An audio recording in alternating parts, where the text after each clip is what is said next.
بسم الله الرحمن الرحیم. زما ډیرو قدرمنو اوریدونکو، ما تیر څو ورځې مخکې د مونځ فرایض بیان کړي. په دغه سلسله کې نن یو بله ویډیو کوم، واجبات او حصه بیانو. انشاءالله الله رب العزت ته یادول اسان کي. ما مخکې عرض کړی چې د مونځ فرایض چې کوم دي دا 14 دي او واجبات چې کوم دي دا 14 دي. دې کې څلور چې کوم دي دا قیام سره تعلق لري، یعنی دا څلور د قیام متعلق دي. په دې کې لومبني د فرض لومبني 2 رکعات چې کوم دي دا د قرات لپاره مقررول، یعنی په دې کې قرات کول. دویم نمبر چې کوم دی دا د فرض منځونو د دریم او څلورم رکعات نه علاوه د تمام منځونو په هر رکعت کې سوره فاتحه ویل. دغه شانتې دریم نمبر چې کوم دی د فرض منځونو د دریم او څلورم رکعت نه علاوه د تمام منځونو، یعنی واجب، نفل او سنت، د دې تمام منځونو په هر رکعت کې سوره فاتحه سره یو سورت لوستل، یا 3 واړه آیاتونه لوستل، یا یو لوی آیات لوستل. څلورم نمبر سوره فاتحه چې کوم دی دا د سورت نه مخکې لوستل دي. 2 د قومي او د جلسې متعلق دي. اوس قومه څه ته وایي او جلسه څه ته وایي؟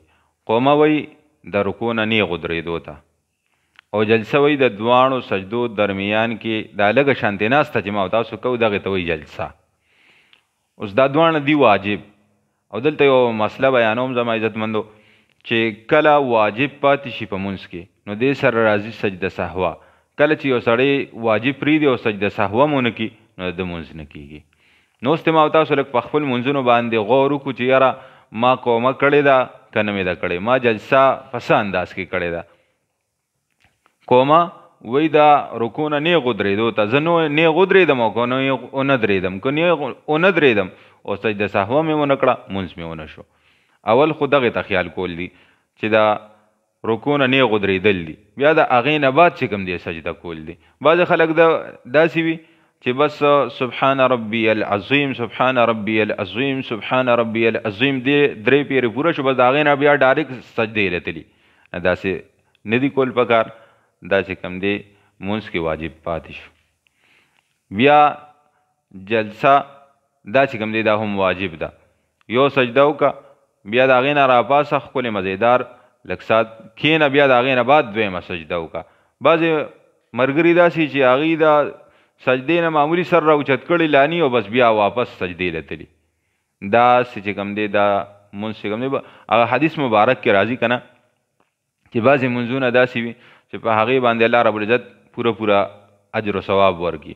چاله دوچند ورکړي، چاله پلس چنده ورکړي، چاله د مونځ برابر ثواب ورکړي. او بعضې مونځونه داسې وي زما عزتمندو، حدیث مبارک کې راځي چې په یو ګنده کپړه کې دا اونغاړل شي او مونځګزار لی په مخ باندې ورویشتلی شي. دغې مونځګزار لی په مخ باندې ورولي. هغه مونځونه نن سبا زما او ستاسو مونځونه دي. نه پکې د قومې پته لګي، نه پکې د جلسې پته لګي، نه پکې د قیام صحیح پته لګي، خو بس یو درب دی او بس ځان خلاصول دي. بس مونږ د عبادت چې کوم دی نن سبا په ځان باندې بوج ګڼو. الله رب العزت ته مونږ ته د صحیح عبادت کولو توفیق را نصیب کړي، او الله رب العزت ته ما او تاسو ته دغه چې کوم دی دغه فرایض او واجبات دا یادول اسان کی. الله رب العزت ته عمل کول هم آسان کی. واخر دعوانا الحمدلله رب العالمین.